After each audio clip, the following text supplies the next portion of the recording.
திருப்பூர் மாவட்டம் உடுமலை மூணாறு சாலையில் காட்டு யானை ஒன்று மோட்டார் சைக்கிளில் வந்த இளைஞரை ஆக்ரோஷமாக துரத்திய சம்பவம் பரபரப்பை ஏற்படுத்தியுள்ளது.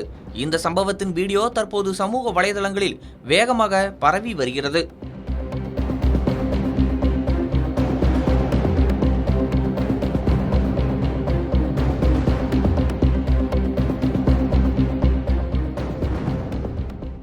உடுமலையை நோக்கி மோட்டார் சைக்கிளில் வந்த சுமார் 30 வயது இளைஞர் 9வது வனப்பகுதியில் உள்ள எஸ் வளைவு பகுதியில் பயணித்துக் கொண்டிருந்தார். அப்போது சுமார் 50 அடி தூரத்தில் காட்டு யானை ஒன்று திடீரென சாலையை கடக்க முயன்றுள்ளது. இதை கண்டு பின்னால் வந்த வாகன ஓட்டிகள் தங்கள் வாகனங்களை நிறுத்திய நிலையில் அந்த இளைஞர் மட்டும் தொடர்ந்து வந்துள்ளார். யானை நடு ரோட்டுக்கு வந்ததும் அவரை கண்டவுடன் ஆக்ரோஷமாக துரத்த தொடங்கியது. அதிர்ச்சியடைந்த அந்த இளைஞர் உடனடியாக மோட்டார் சைக்கிளை சாலையோர பள்ளத்திற்குள் திருப்பி இறக்கி வண்டியை அங்கேயே விட்டுவிட்டு ஓட்டம் பிடித்தார். யானை சிறிது தூரம் துரத்திய போதிலும் அவர் அதிர்ஷ்டவசமாக உயிர் தப்பினார். மேலும் அருகில் நின்றிருந்த மற்ற 2 வாகன ஓட்டிகளும் உடனடியாக அங்கிருந்து தப்பி சென்றனர்.